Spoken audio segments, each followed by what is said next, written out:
Part 4. या पार्टमध्ये आपण पाहणार आहोत गर्भाच्या मेंदू विकासासाठी आहार. आहार घेताना मेंदूचाही विचार करावा.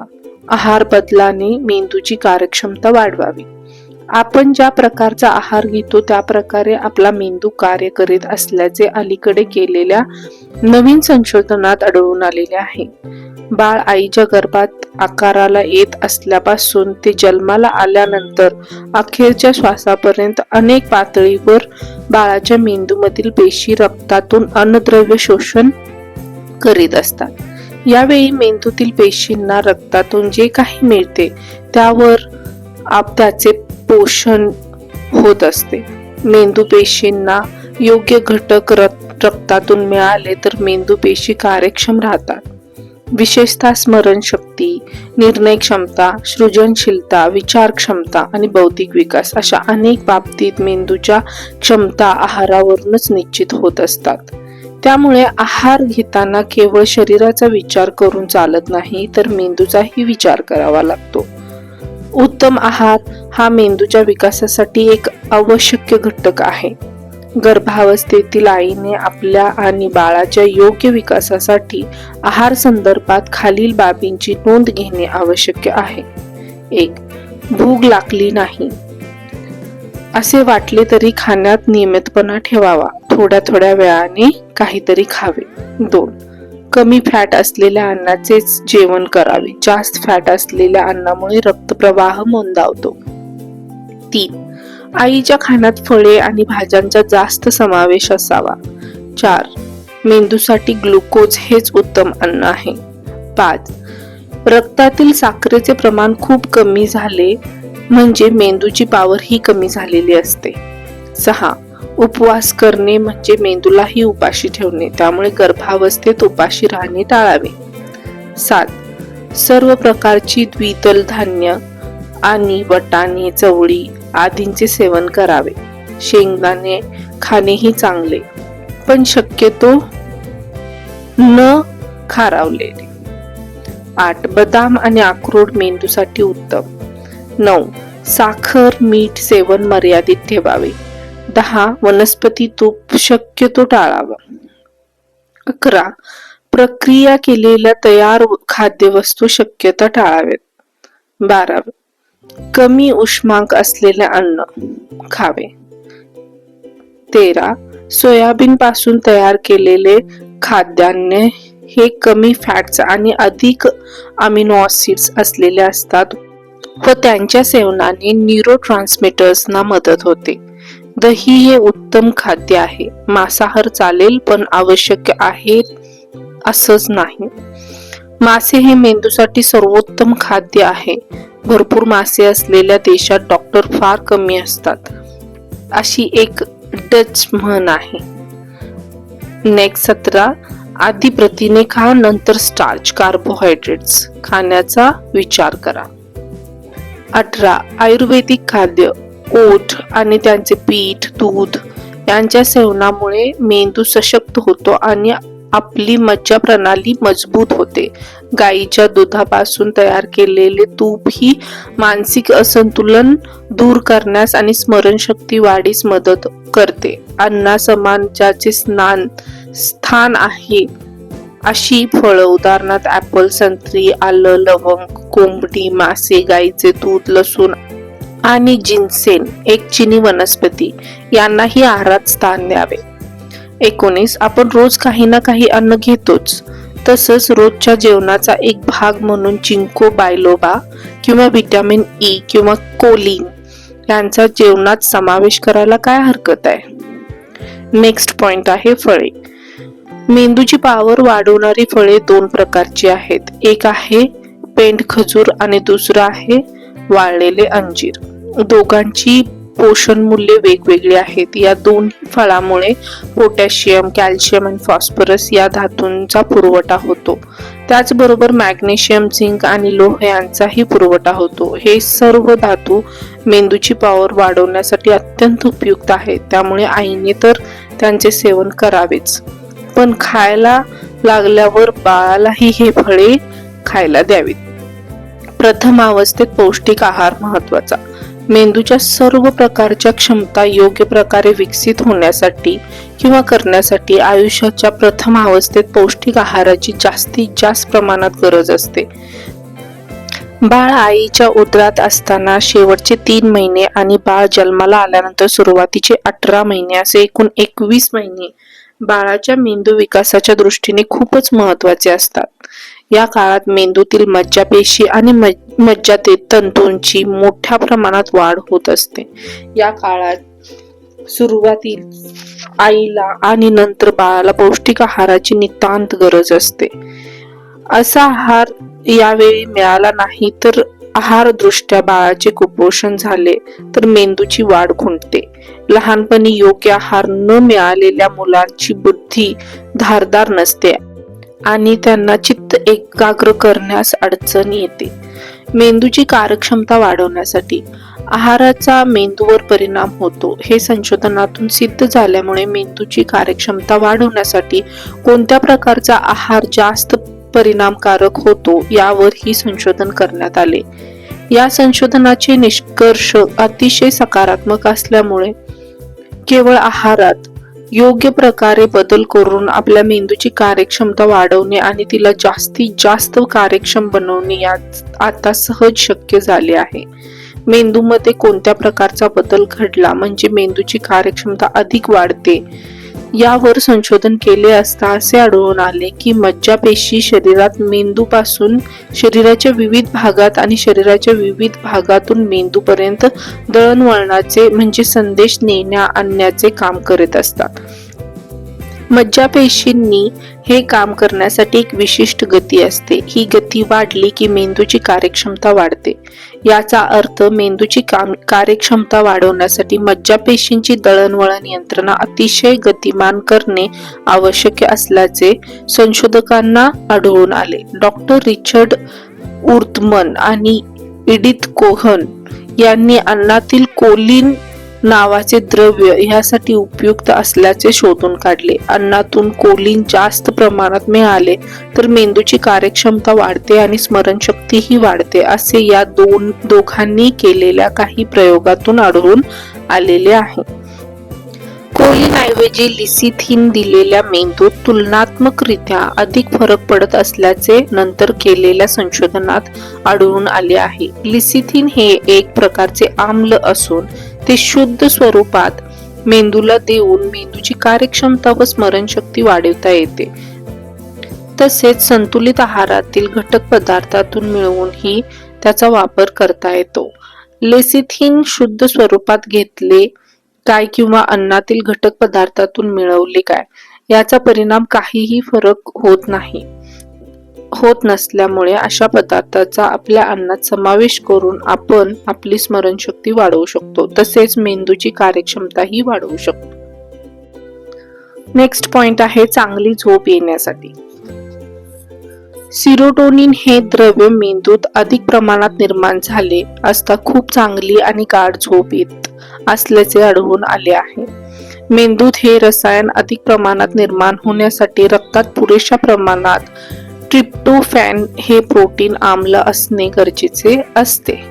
प्रथिनयुक्त खाद्यपदार्थात हे आम्ल पुरेशा प्रमाणात असते म्हणून अशा प्रकारे अन्नपदार्थ भरपूर प्रमाणात सेवन केले असता चांगली झोप येते. भात, कंद, साखर यांसारखे पिठूल पदार्थ जास्त प्रमाणात सेवन केले असता शरीरात इन्सुलिन ग्रंथीरस तयार होतात. हा ग्रंथीरस स्नायूत शोषण केल्यामुळे रक्तातील त्याचे प्रमाण कमी होते आणि त्याच्या परिणामी रक्तातील थोड्या प्रमाणात असलेले ट्रिप्टोफॅन मेंदूत प्रवेश करते. ट्रिप्टोफॅनमुळे मग मेंदूत सिरोटोनिन निर्माण होते आणि खाणाऱ्या व्यक्तीला झोप यायला लागते. सर्वसाधारणपणे झोपेच्या काही तक्रारी असतील आणि शांतपणे झोप लागत नसेल तर अन्नात प्रथिनयुक्ते कर्ब पदार्थांचे आणि साखरेचे प्रमाण वाढवले की हा विकार लगेच बरा होऊन शांत झोप लागू शकते. शांत आणि गाढ झोप लागण्यासाठी सर्वात सोपा उपाय म्हणजे रात्री झोपताना साखर घातलेले पेलाभर दूध आणि 2 बिस्किटे घ्यावीत. गर्भावस्थेतील आईने त्यामुळे रात्री झोपण्यापूर्वी साखर घातलेले 1 ग्लासभर दूध घ्यावे. नेक्स्ट पॉइंट आहे आनंदमय जगण्यासाठी. आपले जगणे आनंदी होण्यासाठी योग्य प्रकारचा आहार उपयुक्त ठरू शकतो. आपल्याला होणाऱ्या दुःख आणि आनंद या भावनांची तीव्रता जाणवण्यामागे मेंदूतील पेशींची उत्तेजना खूपच महत्त्वपूर्ण काम करत असते. टायरोसिन हे द्रव्य मेंदूत योग्य प्रमाणात निर्माण झाले तर मेंदूतील दुःखाच्या संवेदना कमी होतात आणि जगण्यात आनंद निर्माण होतो असे आढळून आलेले आहे. टायरोसिन द्रव्य मेंदूत मोठ्या प्रमाणात निर्माण होण्यासाठी कर्ब समृद्ध आणि सिग्नरहित पदार्थ उपयुक्त ठरत असल्याचे आढळून आलेले आहे. आपल्या बाळासाठी तसेच आपले मन नेहमी आनंदी आणि प्रसन्न ठेवण्यासाठी आईने अशा प्रकारचा आहार नियमित स्वरूपात घ्यावा. दिवसभरात एखादा कप चहा, कॉफी यासारख्या उत्तेजक पेयामुळे मेंदूत काही प्रमाणात टायरोसिन निर्माण होते. नेक्स्ट पॉइंट आहे स्वभाव वैशिष्ट्य निर्माण करणारा आहार. मुळात व्यक्तीचा स्वभाव घडविण्यात आहाराचा वाटा खूप महत्वाचा असल्याचे दिसून आलेले आहे. आपण ज्या प्रकारचा आहार सेवन करतो त्याप्रमाणे आपला स्वभाव घडत जातो. सात्विक आहार सेवन करणाऱ्या व्यक्तीचा स्वभाव सात्विकच असतो. सारखा मांसाहार सेवन करणारी किंवा खूप तिखट आणि मसालेदार आहार सेवन करणारी व्यक्ती तामसी स्वरूपाची किंवा स्वभावाची असते. तामसी स्वभावाच्या व्यक्तीला काही दिवस नियमित स्वरूपात सात्विक आहार दिला तर त्याच्या स्वभावात गुणात्मकरित्या खूप फरक पडतो. गुन्हेगारी प्रवृत्ती कमी करण्यासाठी ही आहार उपयुक्त ठरतो. गर्भावस्थेत आई ज्या प्रकारचा आहार सेवन करते त्या प्रकारचे बाळाचा स्वभाव निर्माण होतो. आपल्या बाळाचा स्वभाव निश्चित करणारा आहार आईने गर्भपणात सेवन करावा. नेक्स्ट पॉइंट आहे बौद्धिक क्षमता विकासासाठी जीवनसत्वांची गरज. मेंदूत असलेल्या विविध प्रकारची संवेदन वाहक रसायने मेंदूची कार्यक्षमता निश्चित करण्याचे काम करत असतात. या संवेदन वाहक रसायनांची योग्य प्रकारात किंवा प्रमाणात निर्मिती होण्यासाठी अन्नात पोषक पदार्थांचा समावेश असणे खूप गरजेचे असते. खाद्यान्नात त्याचा अभाव निर्माण झाला तर मेंदूत अनेक प्रकारच्या विकृती निर्माण होतात. आहारात योग्य प्रकारे बदल केला तर बुद्धिमत्ता वाढवता येते. हे प्रयोगातून सिद्ध झाले आहे. सामाजिक, सांस्कृतिक आणि आनुवंशिक प्रभावानेच बुद्धिमत्ता आकार घेते असे नाही तर आहारानेही त्यात गुणात्मक फरक पडत असल्याचे निदर्शनास आलेले आहे. गर्भातील बाळाला योग्य प्रकारे आणि पुरेशा प्रमाणात जीवनसत्वे मिळाली तर त्यांची बुद्धिमत्ता विकसित होऊ शकते. चांगल्या शुद्ध तुपाच्या आहारातील नियमित वापराने खूप फरक पडतो. अशा प्रकारचे तूप मेंदूची स्मरणशक्ती वाढवण्यासाठी उपयुक्त ठरते. हिवाळ्याच्या दिवसात आहारात तुपाचा वापर केला तर तो एक मेंदूसाठी चांगला पौष्टिक आहार ठरतो. अशा प्रकारे शरीर आणि मेंदूच्या विकासात आहाराची भूमिका खूपच महत्वाची आहे. योग्य प्रकारचा पौष्टिक आहार पुरेशा प्रमाणात मिळाला तर मेंदूचा विकास होतो आणि आपली कार्यक्षमता वाढू शकते. म्हणून मेंदूला उपयुक्त ठरणाऱ्या खाद्यपदार्थांनी आपला आहार उपयुक्त असणे गरजेचे आहे. गर्भवती स्त्रीने आपल्या आहारात योग्य प्रकारचा नियमित वापर केल्यास बाळाचा बौद्धिक विकास चांगल्या प्रकारे होऊ शकतो, यात शंकाच नाही. नेक्स्ट पॉइंट आहे गर्भवतीने घ्यावयाची काळजी. आरोग्य चांगले राहण्यासाठी बाळाच्या शारीरिक बौद्धिक निकोप वाढीसाठी प्रसूती कळा सहन करण्यासाठी प्रसूती नंतर बाळाकरिता अंगावर भरपूर दूध येण्यासाठी गर्भवती स्त्रीचा आहार पौष्टिक, सकस व समतोल असला हवा. गर्भकाळात गर्भवती स्त्रीचे वजन 10 ते 14 किलो वाढायला हवे. पौष्टिक आहार म्हणजे दूध, तूप, अंडी, मासे, मटण, ड्रायफ्रुट्स असा महागडा असतो. हा समज सर्वप्रथम दूर करा. सर्व प्रकारच्या पालेभाज्या, शेवगा, मोडाची कडधान्य, दूध, केळी, गूळ, अंडी, सर्व प्रकारची फळे गर्भवतीला आहारातून मिळायला हवे.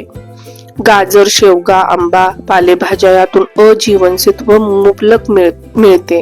याचा नियमित वापर गर्भवतीने करावा. गर्भवती स्त्रियांच्या आहारात नाचणीचा समावेश असावा. गहू आणि तांदूळ यापेक्षा नाचणीमध्ये कार्बोहायड्रेट्स कमी असतात. पण कॅल्शियम व लोह भरपूर असते, त्यामुळे अतिरिक्त चरबीऐवजी पुरेसे अन्नघटक नाचणीतून मिळतात. केळी प्लस दूध प्लस अंडी यांना कम्प्लीट फूड, पूर्णान्न म्हणतात. गर्भवतीला सकाळ संध्याकाळ 1-1 ग्लास दूध, जेवणानंतर 2 केळी व नाश्त्यामध्ये 2 अंडी दिल्यास तिचा व गर्भाचा संतुलित आहार सहज शक्य होतो.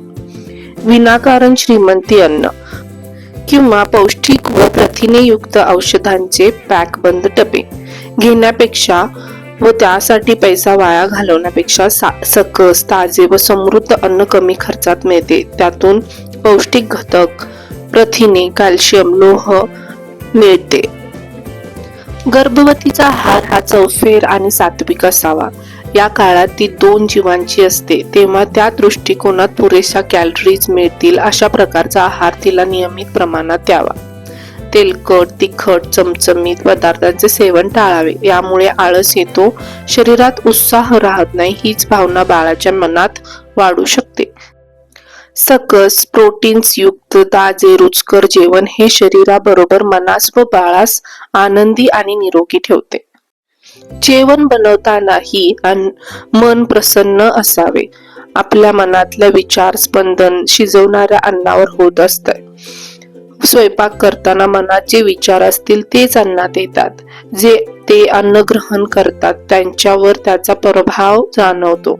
म्हणूनच शक्यतो गर्भवतीने घरचाच सात्विक, ताजा, सकस, रुचकर आहार घ्यावा. हॉटेलमधील स्वयंपाकापेक्षा घरी स्वतः पौष्टिकतेचा, स्वच्छतेचा, संपूर्ण विचाराने, प्रेमाने, आनंदाने केलेला स्वयंपाक आरोग्यरित्या चांगला असतो. घरातील सदस्यांनी फक्त हे खा ते खा न म्हणता प्रत्यक्ष पौष्टिक पदार्थ बनवण्यास मदत केली अथवा दिवसभरातील 5-6 वेळेसच्या खाण्यापैकी 1 वेळेचे तरी बनवून दिले तरी तिला खाण्याची काळजी घेणे हे ओझे वाटणार नाही. सूचना व सल्ल्यापेक्षा प्रत्यक्ष मदत महत्वाची. फळे, भाज्या, मोड आलेले धान्य यांचे सेवन नित्य नियमाने करावे. आहाराचा परिणाम स्वभावावर होत असतो. स्वभाव शांत आणि सद्विचारी, सद्गुणी होण्याकरिता गर्भवती मातेने फक्त आणि फक्त सात्विक, शुद्ध शाकाहारी आहार घ्यावा. मांसाहार तसेच मसाले हे पचायला जड असतात, म्हणून शक्यतो याचा वापर आहारात करू नये. त्याऐवजी सोया, नाचणी, शेवगा, हिरव्या पालेभाज्या, कडधान्ये यांचा वापर आहारात नियमित करावा.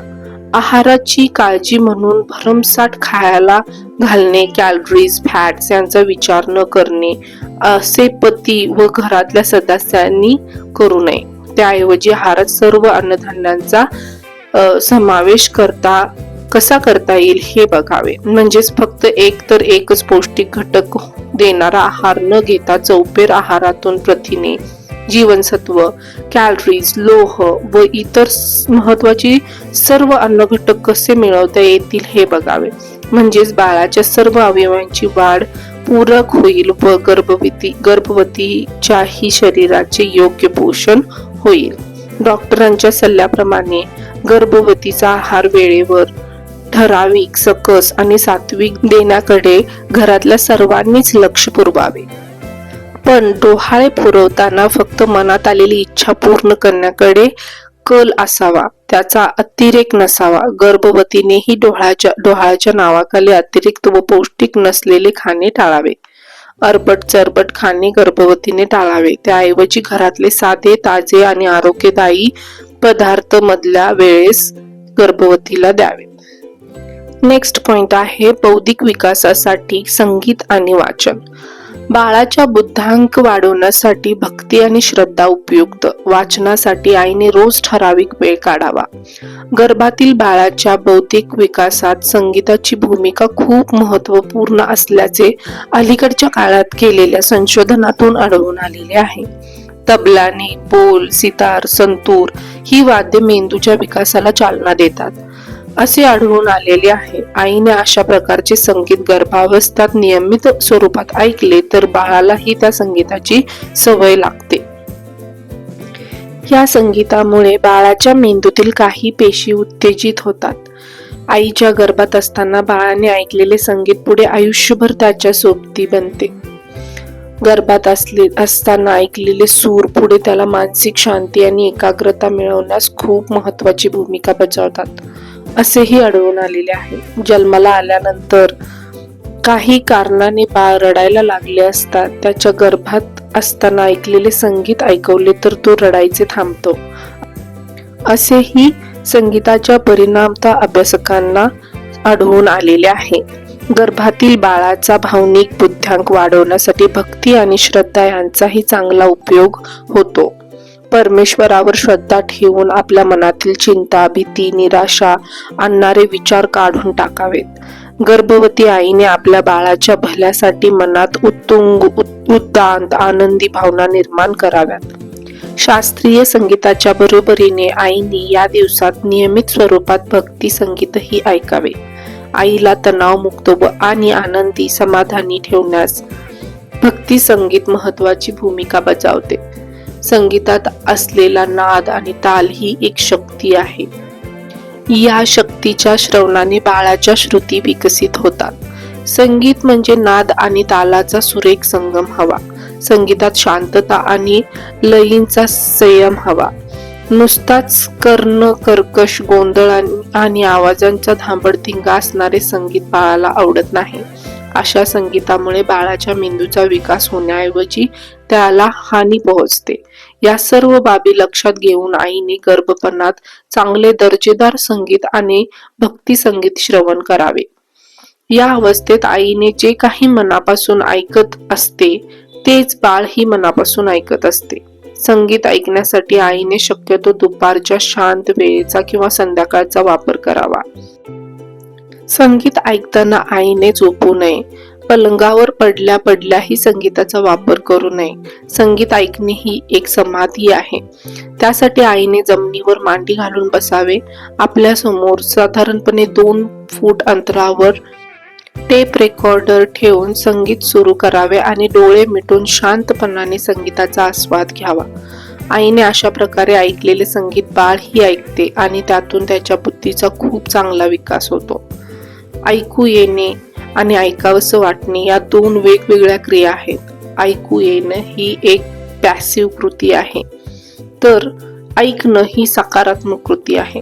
आपल्या अवतीभोवती होणारे अनेक आवाज आपल्याला ऐकावेसे वाटोत किंवा न वाटोत आपल्याला ऐकावेच लागतात, म्हणून ही कृती पॅसिव्ह आहे. पण संगीत आपण ठरवून निवड करून आपल्या आवडीचं असेल तेच ऐकतो, समजून घेण्याचा प्रयत्न करतो आणि त्याचा आनंद घेतो. म्हणजेच ती आपली निवड आहे. म्हणजे ऐकावंसं वाटणे ही एक डायनॅमिक शक्तिशाली कृती आहे आणि ही कृती मेंदूशी बुद्धीशी निगडीत आहे. संगीत ही ऐकण्यापलीकडील ही एक क्रिया आहे. आपण स्वरातील, उच्चारातील लय, ताल या बारीक बारीक गोष्टी लक्षात घेतो. आपण स्वतः जेव्हा गाणं म्हणतो तेव्हा आपण स्वतःही गाणं ऐकत असतो आणि त्याच वेळी शारीरिक हालचालीही करीत असतो. गाताना आपण मान डोलवतो, पायांची, हातांच्या बोटांची ताल धरतो, काहीतरी शारीरिक हालचाली करीतच असतो. म्हणजेच आपण मानसिक आणि शारीरिक दृष्ट्या काहीतरी करतच असतो आणि त्यातून एक समाधान मिळवत असतो. अशा वेळी आपलं मन जागरूकतेच्या एका विशिष्ट पातळीवर जातं. तेथे मानसिक समाधान आणि मेंदू विकसित होतो. नेक्स्ट पॉइंट आहे वाचन. गर्भारपणात चांगल्या प्रकारची पुस्तके ही गोष्ट खूप आवश्यक आहे. आईच्या मनात चांगले प्रेरणादायी विचार यावेत असे आपण म्हणतो, पण हे विचार येणार कुठून? या विचारांचा स्रोत काय? हे विचार आईच्या मनात येण्यासाठी वाचनासारखा दुसरा काहीही पर्याय नाही. वाचन म्हणजे विचाराला चालना देणे असते. वाचनानंतर होणाऱ्या चिंतनातून विचार करायला येत असतात. आईच्या मनात चांगल्या विचारांना जन्म देतील आणि गर्भातील बाळाच्या मनावर चांगले संस्कार करतील अशा प्रकारची पुस्तके आईने वाचायला हवीत. गीता, दासबोध, ज्ञानेश्वरी या ग्रंथांच्या बरोबरीने आधुनिक विचारांची आणि प्रगतील दिशा देणारी पुस्तके वाचावीत. अशा अवस्थेत आई आणि बाळाचे मेंदू एकमेकांशी जोडलेले असतात, त्यामुळे आईच्या मेंदूत येणारे विचार बाळाच्या मनातही येतात आणि रुजतात. पुढे जन्माला आल्यानंतर आपले बाळ या कविता ओळखू शकते, लगेच म्हणू शकते, इतकी शक्ती या विचारात असते. त्यामुळे गर्भारपणात आईने वाचनही करायला हवे. वाचनासाठी आईने रोज ठराविक वेळ काढावा. रोज किमान 1 तास तरी आईने एखादं पुस्तकाचे अगदी मन लावून वाचन करावे. वाचन करताना आईने शक्यतो खुर्चीवर बसावे. पाठीच्या कण्याला आधार देण्यासाठी उशी घ्यावी. तसेच पायाखाली एखादी थोडी उंच असलेली वस्तू घ्यावी. अशा प्रकारे सर्व पूर्व तयारी केल्यानंतर थोडा वेळ वाचन करावे. आईच्या वाचनात असलेला नियमितपणा गर्भातील बाळालाही लागतो, ही बाब आईने विसरू नये. गर्भवतीने गर्भकाळात सुविचारांना चालना देणारे आध्यात्मिक, वैचारिक, ज्ञानवर्धक संकलनाचे वाचन करावे. आपण वाचलेल्या यशोगाथा, चरित्रग्रंथ, धर्मग्रंथ यावर वाचनानंतर काही वेळ चिंतन करावे. हे चिंतनात्मक विचार गर्भातल्या बाळाच्या मेंदूत रुजतात आणि संग्रहित होतात. सद्गुणी सदाचारी बाळ जन्माकरिता चांगल्या विचारांना चालना देणाऱ्या पुस्तकांचे वाचन मातेने नियमित करावे. मातेने आपल्या वाचलेल्या चांगल्या पुस्तकावर घरातल्या सदस्यांबरोबर चर्चाही करावी. त्यातून सद्विचारांचे प्रवाही स्रोत बाळापर्यंत पोहोचतात. वाचनासारखेच प्रभावी माध्यम ऐकण्याचेही आहे. तेव्हा गर्भवती मातेने गायत्री मंत्र, स्तोत्रे, कीर्तन, नामस्मरणा आदी कॅसेट्स ही रोज ऐकाव्यात. प्रवचन, कथा, कीर्तनांच्या ठिकाणी जमल्यास जावे. या ओघवत्या संतवाणीतून गर्भातील बाळावर धार्मिक, आध्यात्मिक, सहिष्णू विचारांचे संस्करण होते.